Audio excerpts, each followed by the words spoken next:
ಇವತ್ತಿನ ಅಭ್ಯಾಸದಲ್ಲಿ ನಾವು ಪ್ರಾಣಾಯಾಮಕ್ಕೆ ಬಂದ್ವಿ. ಪ್ರಾಣಾಯಾಮದಲ್ಲಿ ಮುಖ್ಯವಾಗಿ ಪ್ರಿಪ್ರೇಟರಿ ಆಗಿ ಅಂದ್ರೆ ಪೂರ್ವ ತಯಾರಿಯಾಗಿ ಬ್ರೀದಿಂಗ್ ಎಕ್ಸಸೈಸ್ ಅನ್ನ ಹೇಗ್ ಮಾಡೋದು ಅಂತ ಇವತ್ತಿನ ಅಭ್ಯಾಸದಲ್ಲಿ ನೋಡೋಣ.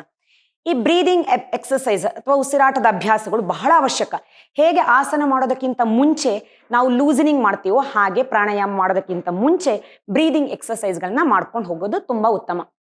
ನಮ್ಮ ಬ್ರೀದಿಂಗ್ ಅಲ್ಲಿ ಬ್ಯಾಲೆನ್ಸ್ ಬರೋದಕ್ಕೆ ಅಂದ್ರೆ ಹಜಾರ್ಡ್ನೆಸ್ ಇರುತ್ತೆ. ಸೊ ಅದನ್ನ ಒಂದು ಬ್ಯಾಲೆನ್ಸ್ಗೆ ತರೋದಕ್ಕೆ, ನಮ್ಗೆ ಇನ್ನರ್ ಅವೇರ್ನೆಸ್ ಜಾಸ್ತಿ ಆಗೋದಕ್ಕೆ ಅಂದ್ರೆ ಅಂತಃಪ್ರಜ್ಞೆ ಜಾಸ್ತಿ ಆಗೋಕ್ಕೆ, ಬ್ರೆತ್ ಮೇಲೆ ಫೋಕಸ್ ಜಾಸ್ತಿ ಬರೋದಕ್ಕೆ, ಮನಸ್ಸು ಒಂದು ಸ್ಟೆಬಿಲಿಟಿಗೆ ಬರೋದಕ್ಕೆ ಅಂದ್ರೆ ಸ್ಥಿರತೆಗೆ ಬರೋದಕ್ಕೆ ಇವೆಲ್ಲದಕ್ಕೂ ಲಾಭಕರವಾಗಿರುತ್ತೆ ಈ ಬ್ರೀದಿಂಗ್ ಎಕ್ಸಸೈಸ್. ಅದರಲ್ಲೂ ಮಕ್ಕಳಿಗೆ ಬಹಳ ಅನುಕೂಲವಾಗಿರುವಂತಹ ಅಭ್ಯಾಸ ಈ ಬ್ರೀದಿಂಗ್ ಎಕ್ಸಸೈಸ್. ಪ್ರಾಣಾಯಾಮ ಮಾಡಿಲ್ಲ ಅಂದ್ರೂ ಬರೀ ಬ್ರೀದಿಂಗ್ ಎಕ್ಸಸೈಸ್ ಪಾರ್ಟ್ ಅನ್ನ ನಿತ್ಯ ಮಾಡ್ಕೊಂಡು ಬಂದ್ರೆ ಬಹಳ ಆರೋಗ್ಯಕರವಾಗಿರುತ್ತೆ. ಉಸಿರಾಟದ ಸಮಸ್ಯೆಗಳಿಗೆ, ರೆಸ್ಪಿರೇಟರಿ ಪ್ರಾಬ್ಲಮ್ಗಳಿಗೆ ಅನುಕೂಲಕರವಾಗಿರುವಂತಹ ಅಭ್ಯಾಸಗಳು. ನಿತ್ಯ ಸ್ಥಿತಿಯಲ್ಲೂ ಮಾಡ್ಬೋದು, ಇದನ್ನ ಕೂತಲ್ಲಿ ಕೂಡ ಮಾಡ್ಬೋದು. ಇವತ್ತಿನ ಅಭ್ಯಾಸ ನಾವು ನಿತ್ತಲ್ಲೇ ಮಾಡಿ ತೋರಿಸ್ತೀವಿ. ಮೊದಲಿಗೆ ನಾವು ನಿಧಾನಕ್ಕೆ ಉಸಿರಾಟ ಮಾಡೋ ದೃಷ್ಟಿಯಿಂದ ಕೈಯನ್ನ ನೀಳವಾಗಿ ಮುಂದಕ್ಕೆ ಚಾಚ್ಕೋಬೇಕು. ಎದೆಯ ಮುಂದಕ್ಕೆ ಹಸ್ತವನ್ನ ತೆರೆದಿದ್ದೀನಿ, ಚಾಚಿದ್ದೀನಿ. ಈಗ ಅಲ್ಲಿಂದ ಇನ್ಹೇಲ್ ಮಾಡ್ತಾ ಮಾಡ್ತಾ ನಿಧಾನಕ್ಕೆ in and out movement of hands, ಕೈಯನ್ನ ಹೊರಕ್ಕೂ ಒಳಕ್ಕೂ ಚಲಿಸುವಂತ ಅಭ್ಯಾಸ. ಮಂದಗತಿಯ ಚಲನೆ, ನಿಧಾನಕ್ಕೆ, ಎಷ್ಟು ನಿಧಾನಕ್ಕಾಗುತ್ತೋ ಅಷ್ಟು ನಿಧಾನಕ್ಕೆ. ಯಾಕಂದ್ರೆ ಮನಸ್ಸು ಶರೀರ ಹೊಂದಾಣಿಕೆ ಆಗ್ಬೇಕು. ಮನಸ್ಸು ಅಂದ್ರೆ ಉಸಿರು, ಉಸಿರಿನ ರೂಪದಲ್ಲಿರುವಂತಹ ಮನಸ್ಸು ಹೊಂದ್ಕೊಂಡು ಅಭ್ಯಾಸವನ್ನ ಮಾಡ್ಬೇಕು. ನೀವು ಎಷ್ಟು ಕೈ ಚಲನೆ ನಿಧಾನ ಮಾಡ್ತೀರೋ ಅಷ್ಟು ನಿಧಾನಕ್ಕೆ ಉಸಿರಾಟ ನಡೀತಾ ಹೋಗುತ್ತೆ. ಈಗ ಇನ್ಹೇಲ್ ಮಾಡ್ತಾ ಮಾಡ್ತಾ ಮಾಡ್ತಾ ಮಾಡ್ತಾ ಮಾಡ್ತಾ ಮಾಡ್ತಾ ಮಾಡ್ತಾ ಮಾಡ್ತಾ ಮಾಡ್ತಾ ಕೈಯನ್ನ ಪಕ್ಕಕ್ಕೆ ಚಾಚಿ ನಿಲ್ಲಿಸ್ಕೊಳ್ಳೋಣ. ಎಕ್ಸೇಲ್ ಮಾಡ್ತಾ ಮಾಡ್ತಾ ಮಾಡ್ತಾ ಮಾಡ್ತಾ ಮುಂದಕ್ಕೆ ಕೈಯನ್ನ ಸೇರ್ಸಿದ್ವಿ. ಇಷ್ಟು ಉದ್ದಕ್ಕೂ ಒಂದು ಸಿಂಗಲ್ ಬ್ರೆತ್ ಅನ್ನ, ಒಂದೇ ಉಸಿರನ್ನ ಜರ್ಕ್ ಇಲ್ಲದೆ, ಪಾಸ್ ಇಲ್ಲದೆ ಅಂದ್ರೆ ಎಲ್ಲೂ ನಿಲ್ಲಿಸದೆ, ಅರ್ಧ ಅರ್ಧ ನಿಲ್ಲಿಸದೆ, ಒಮ್ಮೆ ಸ್ಪೀಡ್ ಆಗಿ ತಗೊಳ್ಳೋದು, ಒಮ್ಮೆ ನಿಧಾನಕ್ಕೆ ತಗೊಳ್ಳೋದು, ಆ ರೀತಿ ಮಾಡದೆ ರಭಸವಾಗಿ ತಗೊಳ್ಳದೆ ಒಂದೇ ಗತಿಯಲ್ಲಿ, ಮಂದ ಗತಿಯಲ್ಲಿ ಶ್ವಾಸ ಎಳಿಬೇಕು. ಗಂಟಲಿನಿಂದ ರಶ್ಶಿಂಗ್ ಸೌಂಡ್ ಅನ್ನ ಕ್ರಿಯೇಟ್ ಮಾಡಬೇಕು. ಶ್ವಾಸೋಚ್ಛ್ವಾಸ ಮೂಗಿನ ಮೂಲಕನೇ ಆಗ್ಬೇಕು. ಬಾಯಿ ಮುಚ್ಚೆ ಇರುತ್ತೆ, ಆದ್ರೆ ಮೂಗಿನ ಮೂಲಕ ಎಳೆಯುವ ಶ್ವಾಸ ಗಂಟಲಿನಿಂದ ಸ್ವರ ಹೊರಡಿಸ್ಕೊಂಡು ಫ್ಯಾರಿನೆಕ್ಸ್ ಲ್ಯಾರಿನೆಕ್ಸ್ ಮಜಿಲ್ ಅಲ್ಲಿ ಅಂದ್ರೆ ಗಂಟಲಿನ ಒಳಭಾಗಕ್ಕೆ ಒತ್ತಡ ಹೇರ್ಕೊಂಡು ಹೋಗುವಂತ ಸ್ವರ ಉತ್ಪತ್ತಿ ಆಗ್ಬೇಕು. ಅಭ್ಯಾಸವನ್ನ ಮಾಡ್ತಾ ಹೋಗೋಣ, ಗಮನಿಸ್ಕೊಳ್ತಾ ಹೋಗಿ.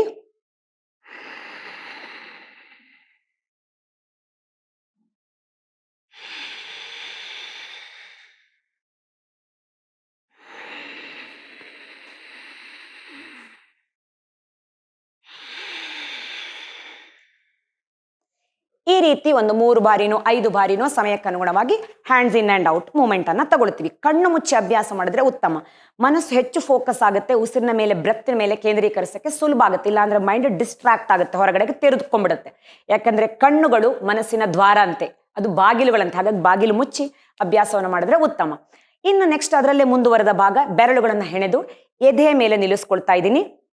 ಇನ್ಹೇಲ್ ಮಾಡ್ತಾ ಉಸಿರು ಎಳಿತಾ ಎಳಿತಾ ಅಂಗೈ ಹೊರಕ್ಕೆ ತಿರುಚ್ತಾ, ಮೊಣಕೈ ಎರಡು ನೇರ, palms turning out, straightening the elbows, stretching forward in front of the chest, ಎದೆಯ ನೇರಕ್ಕೆ ಚಾಚುವಂಥದ್ದು. ಇನ್ಹೇಲ್ ಇಷ್ಟಕ್ಕೂ ಆಯ್ತು. ಎಕ್ಸೇಲ್ ಉಸಿರನ್ನ ಹೊರ ಬಿಡ್ತಾ ವಾಪಸ್ ಮೊಣಕೈ ಮಡಚ್ತಾ, ಅಂಗೈ ತಿರುಚ್ತಾ ಎದೆಯ ಮೇಲಕ್ಕೆ. ಇದೊಂದು 2 ಸುತ್ತೋ 3 ಸುತ್ತೋ ಅಭ್ಯಾಸ ಮಾಡ್ತಾ ಬರೋಣ.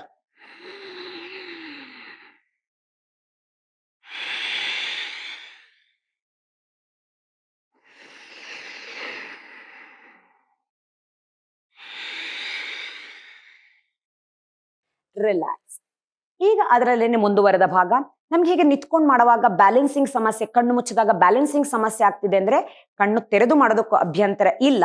ಕಾಲುಗಳ ಮಧ್ಯೆ ಬೇಕಿದ್ರೆ ಒಂದು ಸಣ್ಣ ಅಂತರ ಇಟ್ಕೊಂಡು ಮಾಡಿದ್ರು ತೊಂದರೆ ಏನಿಲ್ಲ, ಅದನ್ನು ಕೂಡ ಮಾಡಬಹುದು ಅಭ್ಯಾಸದಲ್ಲಿ. ಈ ಸ್ವರ ಸಮೇತ ಉಸಿರಾಟ ಮಾಡೋದ್ರಿಂದ ಥೈರಾಯ್ಡ್ ಗ್ಲ್ಯಾಂಡ್ಗಳ ಆಕ್ಟಿವ್ ಆಗುತ್ತೆ. ಓಕಲ್ ಕಾರ್ಡ್, ನಮ್ಮ ಸ್ವರ ಧ್ವನಿ ಪೆಟ್ಟಿಗೆ ಕೂಡ ಚುರುಕಾಗ್ತಾ ಬರುತ್ತೆ ಈ ಅಭ್ಯಾಸದಿಂದ.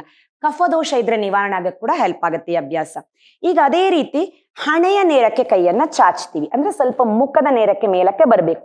ನಮ್ಮ ಕೈರಟ್ಟೆ, ಬೈಸಿಪ್ಗಳು ಕೆನ್ನೆಯನ್ನ ಸ್ಪರ್ಶಿಸುವ ಹಾಗೆ ಎಳೆದು ಜಗ್ಗಿ ನಿಲ್ಲಿಸಿರ್ಬೇಕು. ಅಂಗೈ ಹೊರಕ್ಕೆ ಮತ್ತೆ ಆಗಿನ ಹಾಗೆ. ಎಕ್ಸೇಲ್ ಮಾಡ್ತಾ ವಾಪಸ್ ಎದೆಯ ಮೇಲಕ್ಕೆ ಮುಂದುವರಿಸೋಣ. ಅದನ್ನೇ 1-2 ಸುತ್ತು.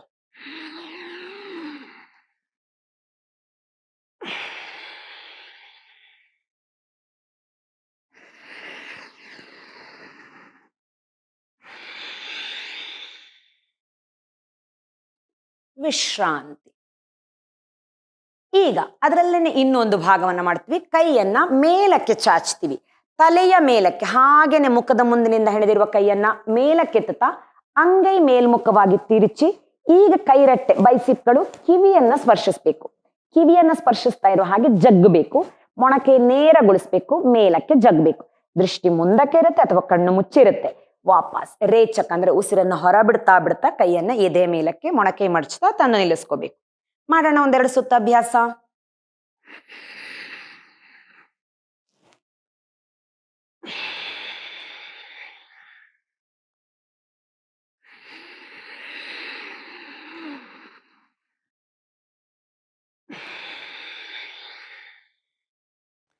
ರಿಲ್ಯಾಕ್ಸ್, ವಿಶ್ರಾಂತಿ. ಈಗ 3 ಹಂತದ ಅಭ್ಯಾಸ ಆಯ್ತು. ಇನ್ನು ಮುಂದುವರೆದ ಭಾಗವಾಗಿ ಮಾಡ್ತೀವಿ ಕಾಲ್ನ ಎತ್ತಿ ಮಾಡುವಂತ ಅಭ್ಯಾಸ. ಇದಕ್ಕೆ ಬ್ಯಾಲೆನ್ಸ್ನ ಅವಶ್ಯಕತೆ ಇದೆ. ಹಾಗಾಗಿ ಕಡ್ಡಾಯವಾಗಿ ಕಣ್ಣು ತೆರೆದ ಅಭ್ಯಾಸವನ್ನ ಮಾಡಬೇಕು. ಆಂಕಲ್ ಸ್ಟ್ರೆಚಿಂಗ್ ಬ್ರೀದಿಂಗ್ ಅಂತ ಹೇಳ್ತೀವಿ. ಆಂಕಲ್ ಅನ್ನ ಸ್ಟ್ರೆಚ್ ಮಾಡ್ಕೊಂಡು ಅಂದ್ರೆ ಹಿಮ್ಮಡಿಗಳನ್ನ ಎತ್ತೀವಿ. ಕಾಲ್ನ ಮಧ್ಯ ಬ್ಯಾಲೆನ್ಸ್ಗೋಸ್ಕರ ಅಂದ್ರೆ ಮೊದಲಾಗಿ ಅಭ್ಯಾಸ ಮಾಡ್ತಾ ಇರೋ ಮಕ್ಳಿಗೆ ಕಷ್ಟ ಆಗ್ಬೋದು. ಹಾಗಾಗಿ ಕಾಲ್ನ ಮಧ್ಯ ಸಣ್ಣ ಅಂತರ ಇಟ್ಕೊಂಡು ಕಣ್ಣಿನ ನೇರಕ್ಕೆ ಒಂದು ಸ್ಥಿರವಾಗಿ ಒಂದು ದೃಷ್ಟಿಯನ್ನ ಕೇಂದ್ರೀಕರಿಸ್ಕೊಂಡು ಯಾವ್ದಾದ್ರು ಒಂದು ಚಲನೆ ಆಗದೆ ಇರೋ ವಸ್ತುವಿನ ಮೇಲೆ ಕಣ್ಣನ್ನ ದೃಷ್ಟಿ ಕೇಂದ್ರೀಕರಿಸ್ಕೊಂಡು ಅಭ್ಯಾಸ ಮಾಡಿದ್ರೆ ಸುಲಭ ಆಗುತ್ತೆ. ಅಂದ್ರೆ ಸ್ಥಿರತೆ ಇರುತ್ತೆ, ಅಲುಗಾಟ ಆಗಲ್ಲ ಶರೀರದಲ್ಲಿ. ಕೈ ಮೊದಲಿಗೆ ತೊಡೆಯನ್ನ ಲ್ಯಾಪನ್ನ ತೊಡೆಯ ಭಾಗ ಮುಂಭಾಗ ಸ್ಪರ್ಶಿಸ್ತಾ ಇರುತ್ತೆ. ಇನ್ಹೇಲ್ ಮಾಡ್ತಾ ಶ್ವಾಸ ತಗೊಳ್ತಾ ತಗೊಳ್ತಾ ತಗೊಳ್ತಾ ತಗೊಳ್ತಾ ಕೈ ಮೇಲಕ್ಕೆ, ಜೊತೆಗೆ ಹಿಮ್ಮಡಿ ಮೇಲಕ್ಕೆ, ಕೈರಟ್ಟೆ ಕಿವಿ ಸ್ಪರ್ಶ ಆಯ್ತು. ದೃಷ್ಟಿ ಮುಂದಕ್ಕೆ ಇದೆ. ಶ್ವಾಸ ಪೂರ್ತಿ ಇಳಿದಾಗ ಶರೀರ ಹಗೂರ ಆಯ್ತು. ಬಲೂನಿಗೆ ಗಾಳಿ ತುಂಬಿಸಿದಾಗ ಶರೀರ ಹಗೂರ ತೇಲ್ತಾ ಇದ್ದ ಅನುಭವ. ಹಾಗೆ exhale, heels down, hands down, relax. ಹಿಮ್ಮಡಿ ನೆಲ ಸ್ಪರ್ಶ ಆಗೋದು, ಕೈ ತೊಡೆ ಸ್ಪರ್ಶ ಆಗೋದು, ಒಟ್ಟಿಗೆ ಉಸಿರನ್ನು ಹೊರ ಬಿಡೋದು, ಕಂಪ್ಲೀಟ್ ಆಗೋದು. ಅದು ಮೂರನ್ನು ಸಿಂಕ್ರನೈಸ್ ಆಗ್ಬೇಕು, ಹೊಂದಾಣಿಕೆ ಆಗ್ಬೇಕು. ಇನ್ನೊಂದು 2 ಸುತ್ತಿ ಇದೆ ಅಭ್ಯಾಸ. ಬ್ರೀದ್ ಇನ್ ಅಪ್. ಹೀಗೆ ಅಲುಗಾಟ ಶರೀರ ಆಗ್ಬಾರ್ದು. ಇಲ್ಲಿ ಸ್ಥಿರತೆಯನ್ನ ನಿಲ್ಲಿಸ್ಕೊಳ್ಳೋದಕ್ಕೆ ಪ್ರಯತ್ನಿಸ್ಬೇಕು. ವಾಪಸ್ ಎಕ್ಸೇಲ್ ಡೌನ್. ಇದು ಬಹಳ ಚೆನ್ನಾಗಿರುತ್ತೆ ಕಾನ್ಸಂಟ್ರೇಷನ್ ಇಂಪ್ರೂವ್ ಮಾಡಕ್ಕೆ, ಏಕಾಗ್ರತೆಯನ್ನ ಹೆಚ್ಚಿಸಕ್ಕೆ. ಯಾಕಂದ್ರೆ ಮಾಡಕ್ ನಮ್ಗೆ ಇಲ್ಲಿ ಏಕಾಗ್ರತೆ ಬೇಕು. ಏಕಾಗ್ರತೆಯ ಜೊತೆಗೆ ಅಭ್ಯಾಸ.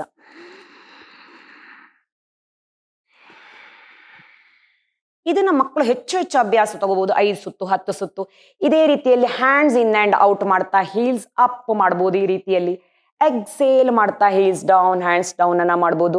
ಈ ಬ್ಯಾಲೆನ್ಸಿಂಗ್ ಅಭ್ಯಾಸ ನಾವು ಎಷ್ಟು ಮಕ್ಕಳಿಗೆ ಕೊಡ್ತೀವೋ ಅಷ್ಟು ಉತ್ತಮ. ಏಕಾಗ್ರತೆ, ಜ್ಞಾಪಕ ಶಕ್ತಿ ವೃದ್ಧಿ ಆಗಕ್ಕೆ ಅದು ಸಹಾಯಕ್ಕೆ ಬರುತ್ತೆ. ನಮ್ಮಲ್ಲಿ ಮಾಡೋದಕ್ಕೆ ಅಷ್ಟೇ ಏಕಾಗ್ರತೆ ಕೂಡ ಬೇಕು ನಮ್ಮಲ್ಲಿ. ರಿಲ್ಯಾಕ್ಸ್. ಇದಿಷ್ಟು ನಿತ್ಯ ಸ್ಥಿತಿಯಲ್ಲಿ ಅಥವಾ ಕೂತ ಸ್ಥಿತಿಯಲ್ಲಿ ಮಾಡುವಂತಹ ಪ್ರಿಪರೇಟರಿ ಸ್ಟೆಪ್, ಪ್ರಾಣಾಯಾಮದ ಮೊದಲ ಪೂರ್ವ ತಯಾರಿ ಅಭ್ಯಾಸ, ಬ್ರೀದಿಂಗ್ ಎಕ್ಸರ್ಸೈಸ್ ಅನ್ನ ನೋಡಿದ್ವಿ. ಸೊ ಅಭ್ಯಾಸ ಇಷ್ಟ ಆಗಿದೆ ಅಂತ ಭಾವಿಸ್ತೀನಿ. ಇದೇ ರೀತಿ ವಿವಿಧ ಭಿನ್ನ ಭಿನ್ನ ರೀತಿಯ ಪ್ರಾಣಾಯಾಮ ಅಥವಾ ಆಸನದ ಅಭ್ಯಾಸ ಅಥವಾ ಲೂಸನಿಂಗ್ ಎಕ್ಸರ್ಸೈಸ್ಗಳನ್ನ ಮುಂದಿನ ಸಂಚಿಕೆಗಳಲ್ಲಿ ಕೊಡ್ತಾ ಹೋಗ್ತೀವಿ. ಅಲ್ಲಿವರೆಗೂ ನೋಡ್ತಾ ಇರಿ ಆಯುಷ್ ಟಿವಿಯನ್ನ. ಧನ್ಯವಾದಗಳು.